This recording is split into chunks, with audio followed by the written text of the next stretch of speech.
Hi everyone, and welcome back to another episode of Living Authentically, Becoming Your True Self, the podcast where we explore what it really means to live, speak and lead from a place of truth and kindness. As always, I'm your host, Whitaker. I'm a life transitions and identity coach, and I guide individuals through significant life changes, helping them to rediscover their true selves and embrace new beginnings with confidence and clarity.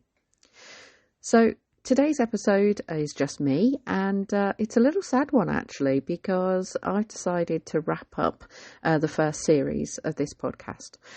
As a solopreneur, I need to practice what I preach, so to speak.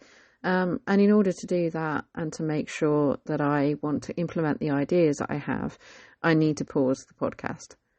So just to clarify, this is not the end. It is merely a planned break with an intention to do another series related to this theme next year, which for this will probably be 2026.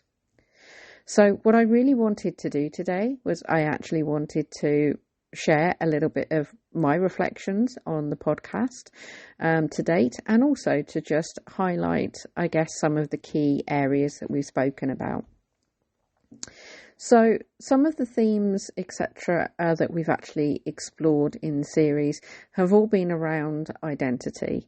And if you've not listened to all of the episodes, then don't worry, because you're going to get a really short version of it right here. So if you don't listen to any of them, maybe this one is for you if you want just a quick half an hour of what does this series tell me. So my initial intentions behind the podcast was to explore the different types of identity that we have. Now, some of them were actually interested me more than others.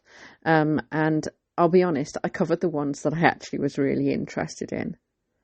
Throughout the actual series, I actually had 5 guests, which I was really pleased with, and they were from all different walks of life, and they all actually joined me through my own business journey, and I met with them through various networking over the last 10 months.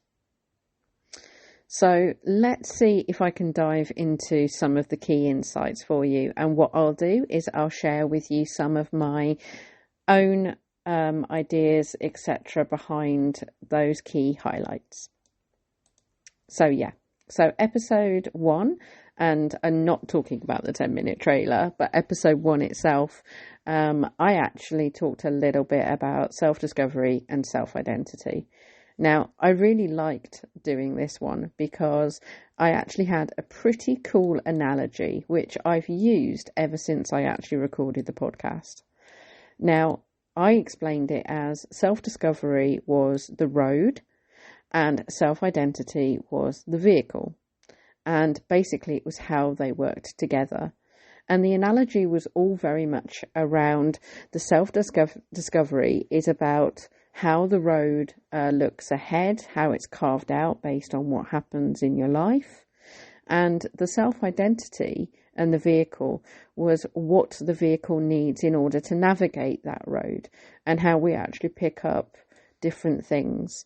So I guess the main example I use is if your road is actually starting to get a bit bumpy, like it often does with life transitions and a little uncertainty, then you might need to change your vehicle slightly or upgrade it so that it can actually focus on different terrains, off-roading, etc., etc. Now, it might seem like a bit of an odd analogy, but to me it completely made sense. And I'll be honest, as I say, I've used it again and again in conversations, so I've really liked it. The other thing I actually talked about was personal identity, which I think is actually one of the most important aspects of our identity. It was very much around what makes us unique and what makes us, well, you, and makes you, so to speak. And one of the things that we talked about was core values. Now, I've actually done very recently some values work, and one of the things I found is that my values have changed over my lifetime. So when I was younger, my values were different to what they are now. Probably not a huge shock, really, but it's interesting to see how they change. And actually trying to understand why they've changed, as in what has happened that impacts the change.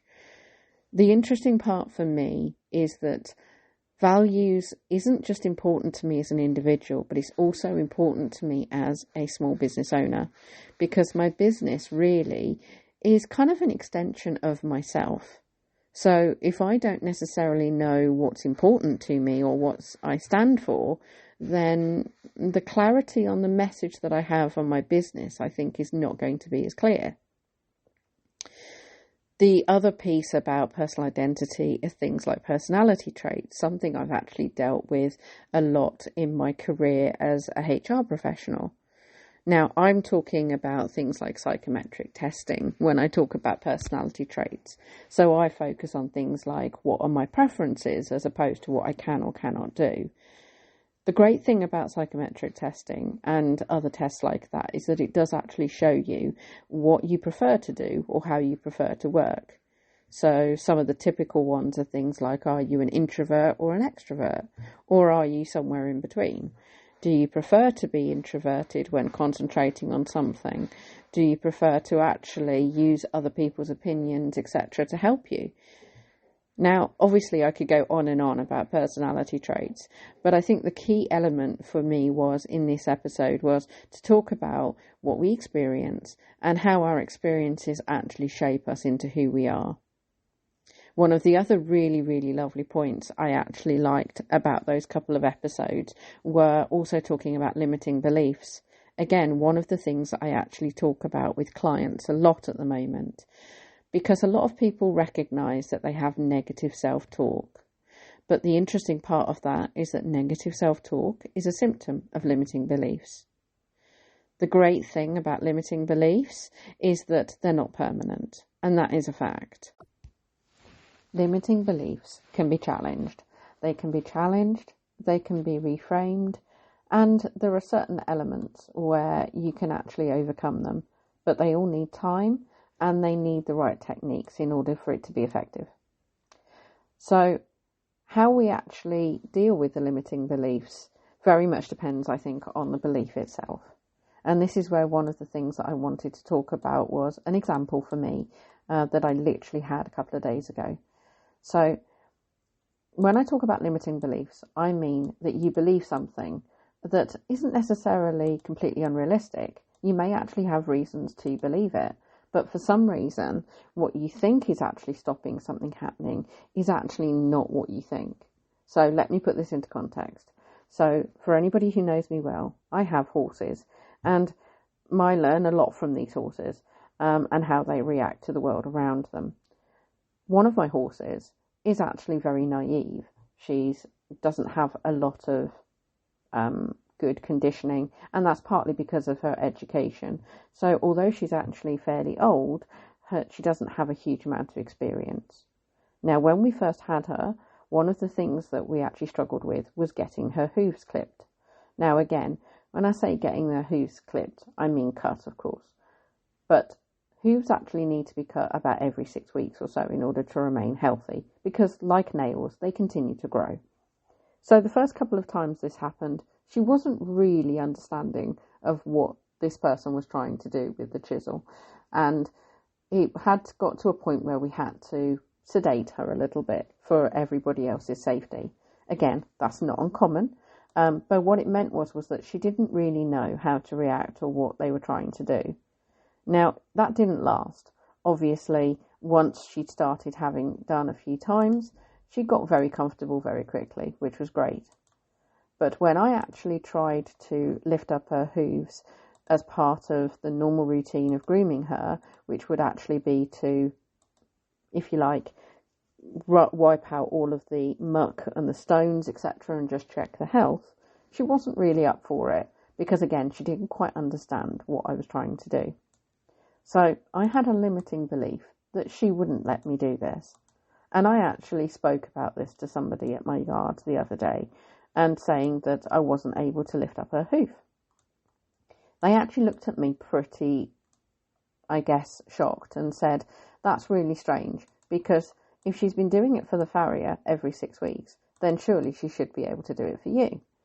Now, obviously, I have a good relationship with her, but for some reason I was absolutely convinced that she wasn't going to be able to do it for me.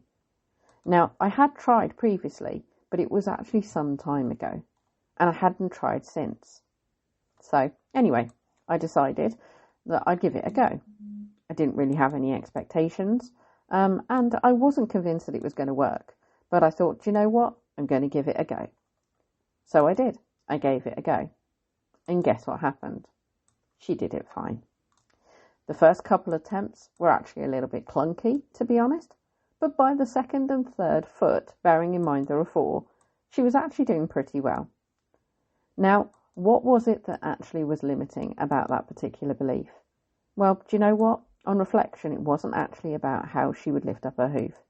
It's actually more about the fact that me being a small female and her hooves being quite heavy and big to actually manoeuvre, I actually had some limiting beliefs myself that I wouldn't be able to do a good job.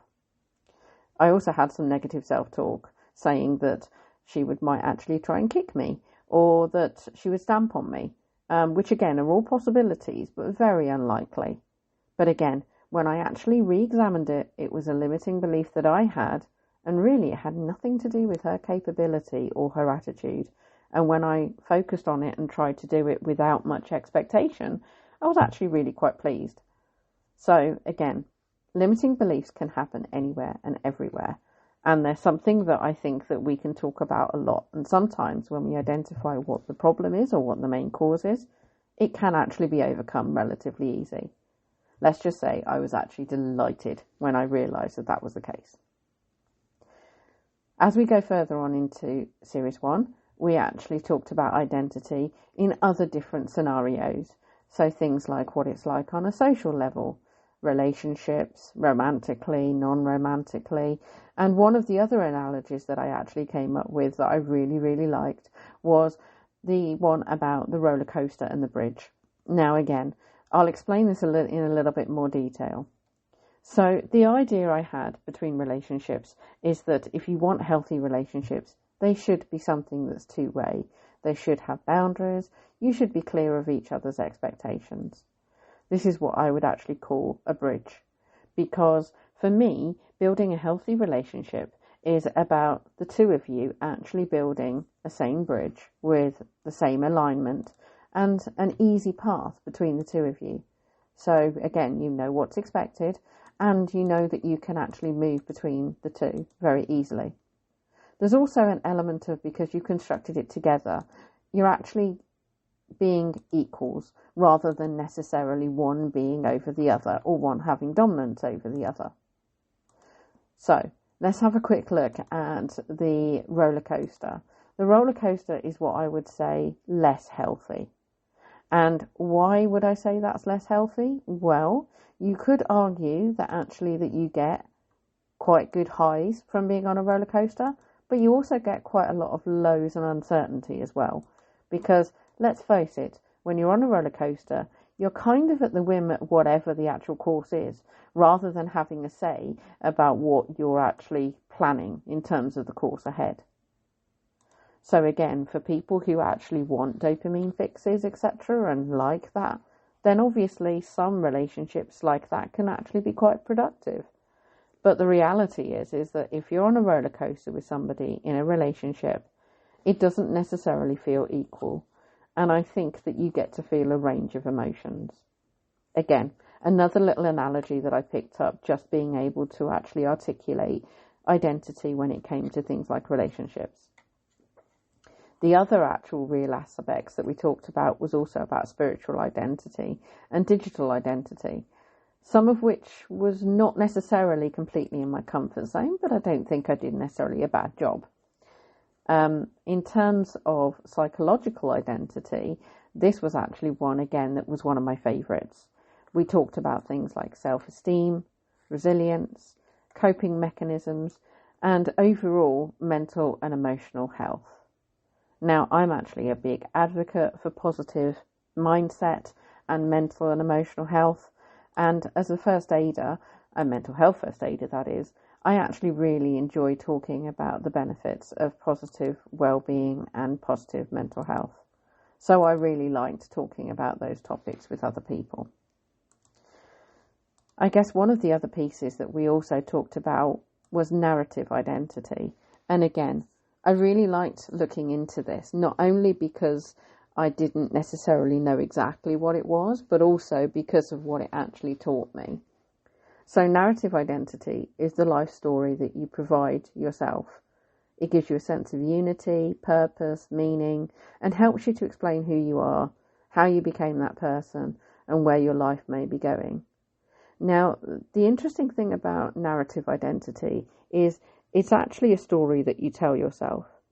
But the problem with that is that the story that you tell yourself can actually be blurred or influenced by certain things.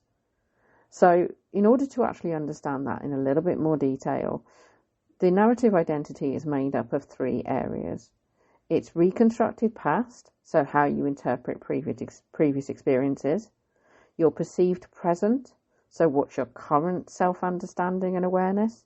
And also your imagined future, so what your goals are, intentions and aspirations moving forward.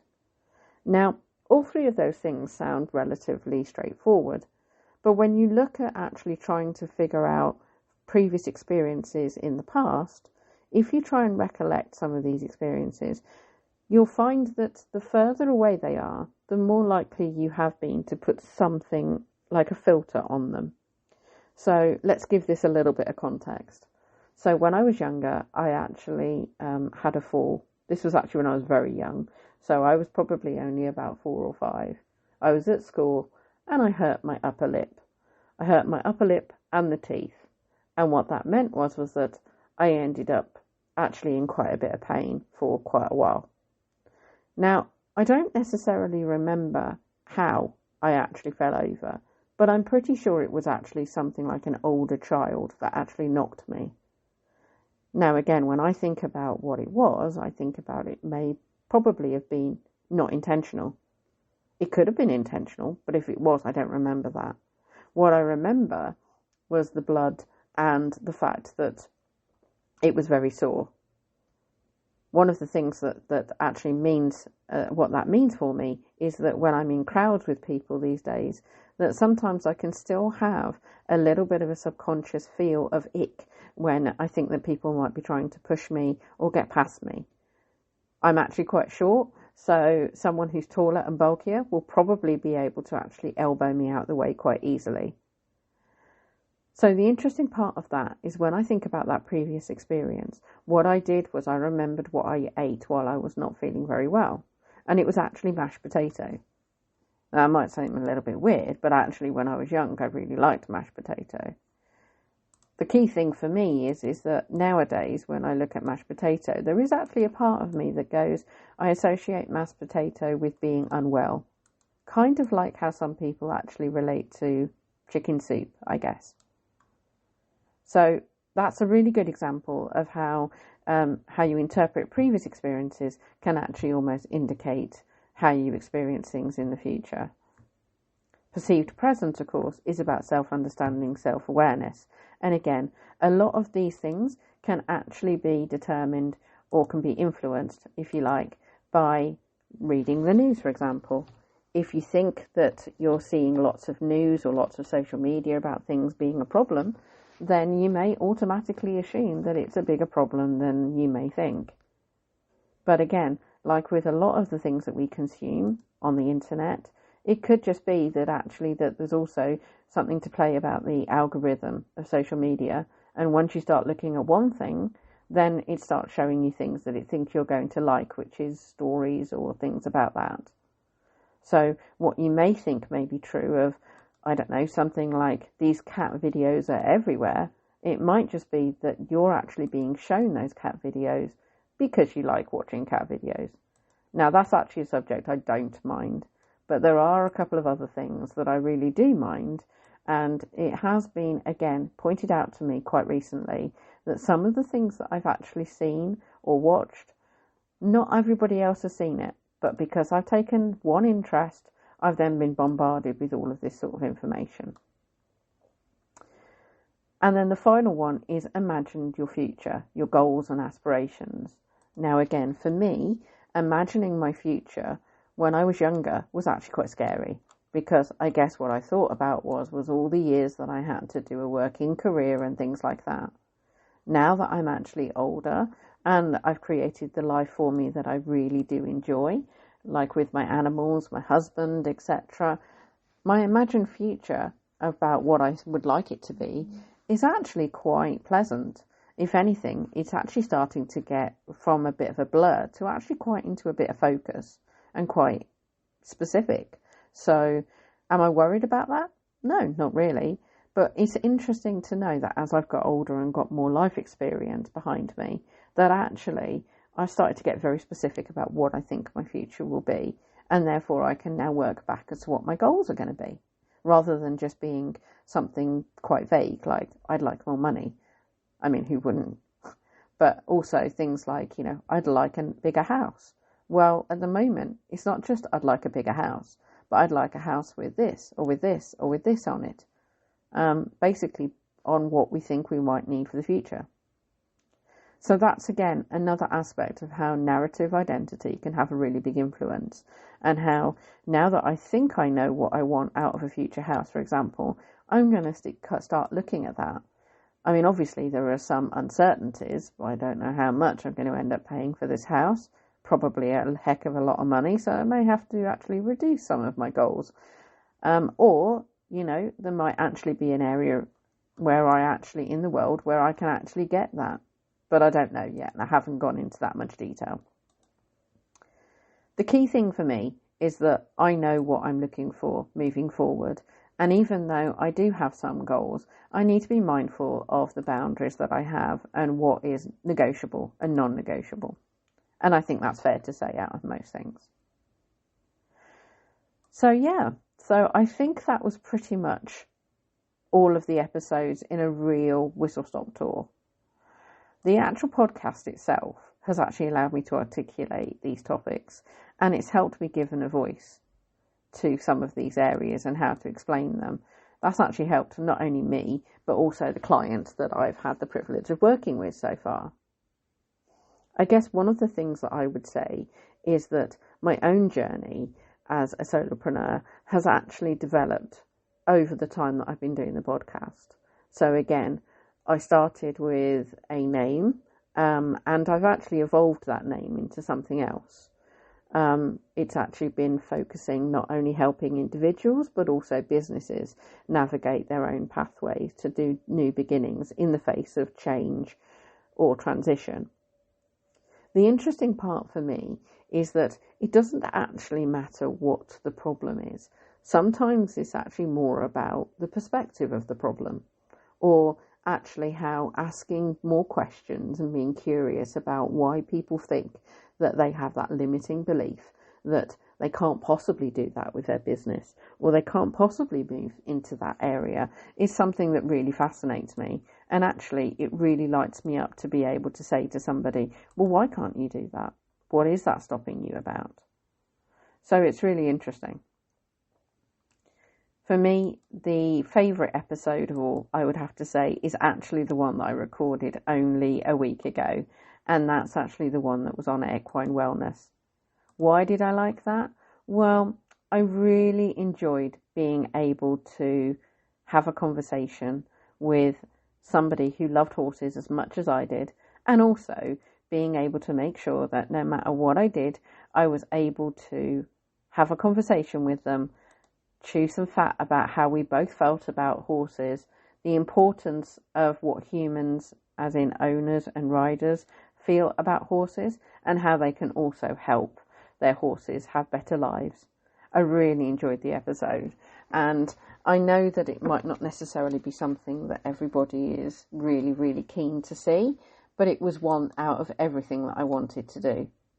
The interesting part is that I actually have other ideas that I would like to do one-off episodes for, but what I really didn't want to do was I didn't want to overstretch myself and try and promise myself to do more episodes for this particular series that I hadn't already planned. I think one of the things that I really liked was the fact that more often than not, it actually, my original plan became quite a good reality, and I was able to follow through with a lot of it as well. So I guess this is probably the point where I actually want to spend just 5 minutes talking a little bit about my own business.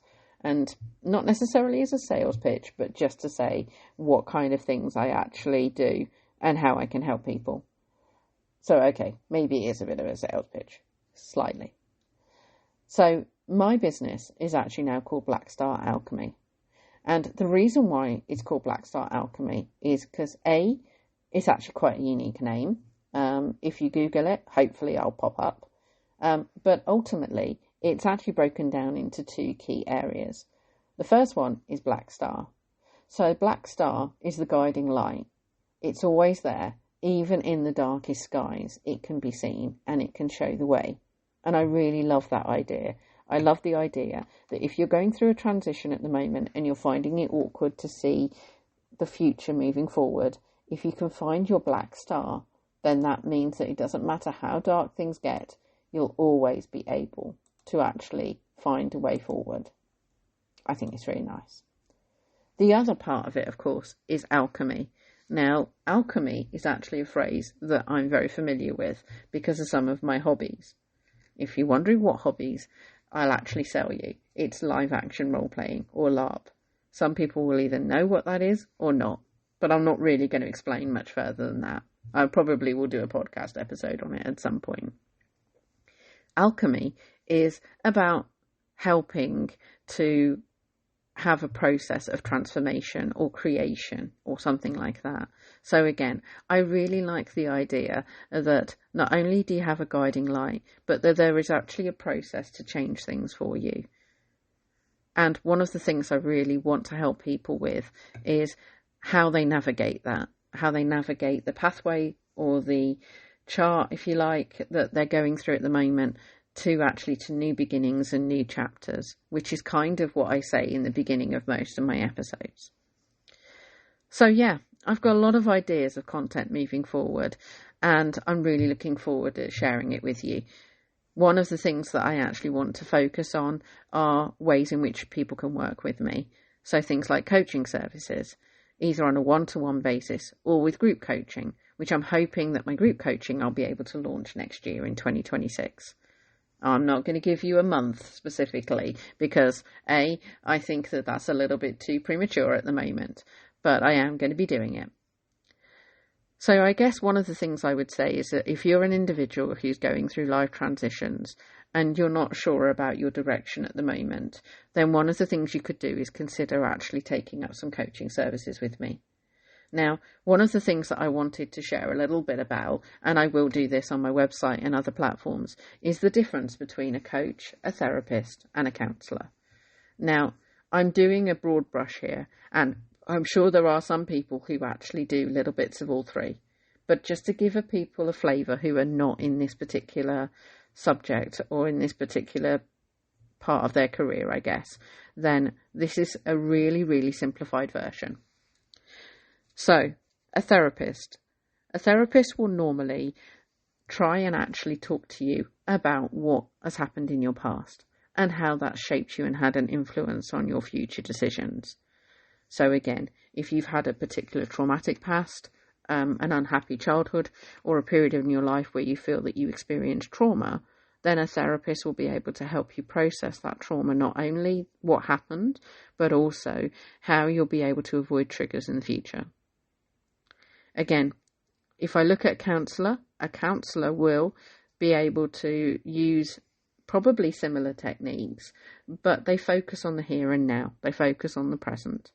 So again, it's quite common that when you have something that happens, like grief, for example, that you'll be given some initial counselling, because the counselling will process what has happened, who you've lost, how you come to lose them, and processing what happens now.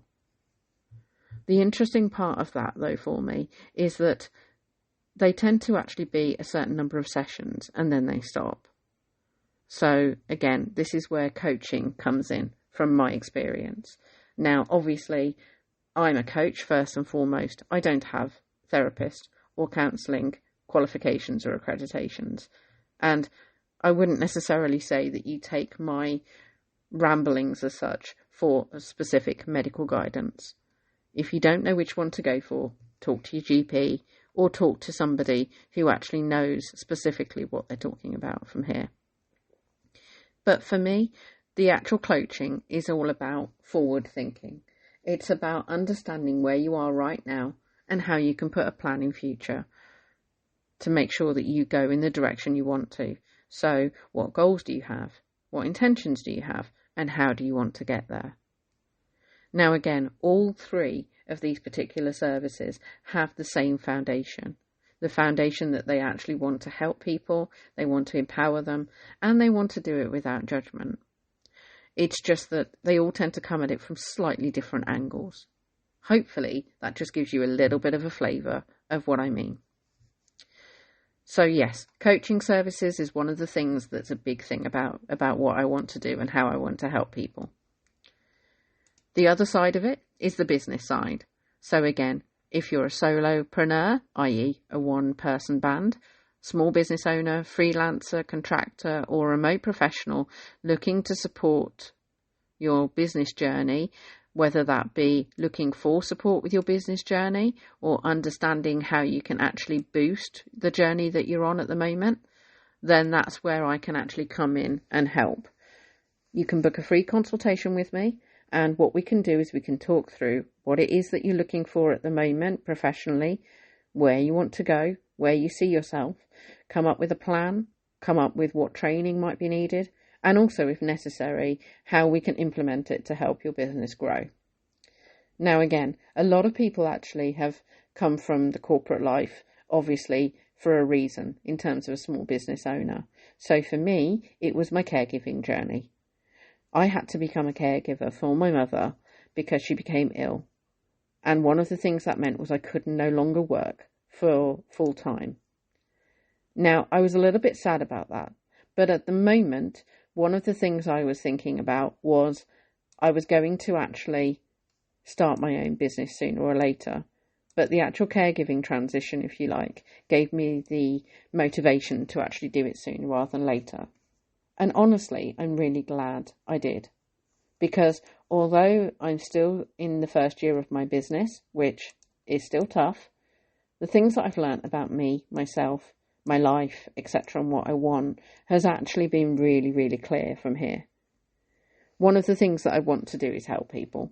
So it doesn't matter whether you're a business owner that has some personal issues or whether you're an individual who's a career person who has business ideas. I can help either way. The best thing to do is, if you want to work with me, is to just book a call. And what I'll do, as always, is I'll put the information in the podcast description.